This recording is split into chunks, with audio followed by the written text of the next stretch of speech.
kaya klaseng coach si Coach dun eh, no? Basta dito siya. Ah, Huwag siya dun. Uy! Grabe! Grabe! Ganun ba yung gagawin namin? May marunong ba? Hip-hop! Oh! Hip-hop! Let's Patay go. na.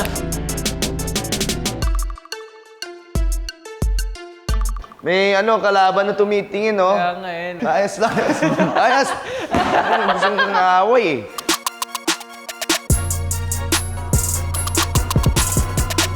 Ano lang, kuya? Ha? Okay lang? Masakit siya sa left. Dito sa genre na to, may konting floor works na gagawin. Masakit siya sa balikat. Baka hindi ko lang nagagawa na madalas. Sana hindi ko ma-injure. Siguro nahihirapan lang ako sa mga stunts, especially yung hihilain ako ni Kuya Rocco. Hirapan ka sa akin? Hindi, dito. Tigilan mo ako! Tigilan mo ako! Ang pressure nasa mga kalaban namin. Papakita namin sa inyo. Music pa lang, baka tumiklop na kayo. Ayun, tiklop.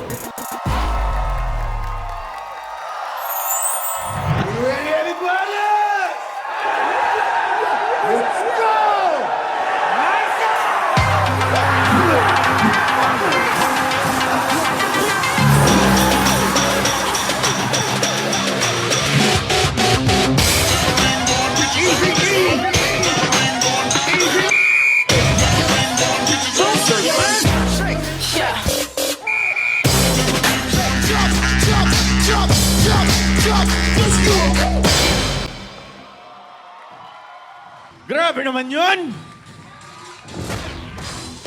Rocco with Horizon Jeremy.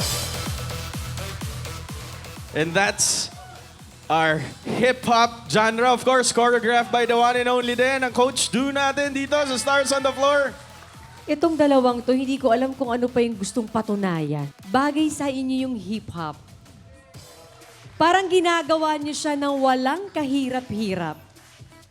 Pero mukhang hinihingal ka, Rocco. Dito ko na-realize, ang hip-hop, sinasabi nila, ay, hip-hop lang yan. Pero sa totoo lang, ang hirap-hirap pala. Before Stars on the Floor started, magkausap kami ni Rocco Boy and then he really prepared for this show. Buti na lang. And of course, with Jeremy, wow, bagay sa iyo ang hip-hop. Pero natakot ako kanina kasi parang nangaaway ka dito Hindi kanina. mo kasi kanina pa sila nangasar eh. Sino ba dyan? Bakit Turo mo! sino nangaasar sa'yo? Punta ko po ba? Turo mo. Punta mo. Tara nga dito, boy. Eto kuya kanina pati. Sabi niya, sabakan tayo. Tara ngayon, oh.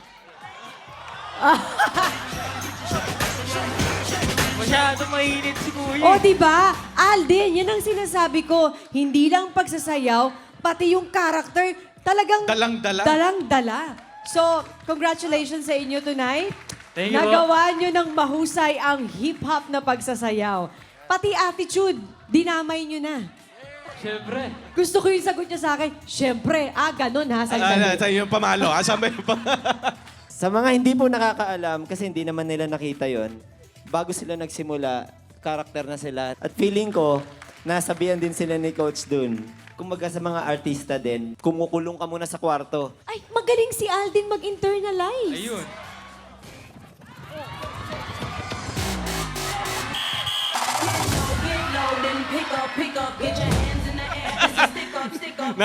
Napakayod na naman ako ng tuhod yan. Papalaga ba, coach? Tara! Palaka.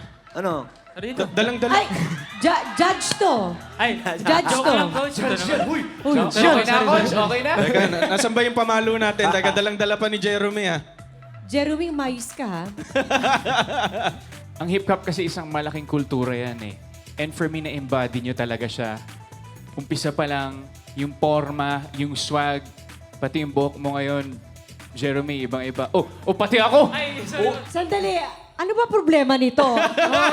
Jeremy, nalilitang ka ata sa akin. Bro, kaya ko yan. Gusto mo ba? Huwag na tol. Bro. Relax. Ay! Wag! Inabot lang pala. Akala ko babanat na si Coach. Ito ba? Sandali, akala ko ipagtatanggol ako. Ate yan, ito na. Ngayon lang talaga din ako naka-experience na yung isa sa mga P-pop dance stars natin talagang palong-palo sa energy, pati Dance Authority sinusuwag. Hindi naman po. Hindi, Ano lang? Excitement lang, masaya. Hawakan ko na muna to, baka makaisa ka sa akin, Jeremy. Anyway, thank you sa ating Dance Authority at susunod na ang all-male duo ni Paul Salas and Alamat Jao. Kaya tutok lang, dito lang yan sa Stars on the Floor!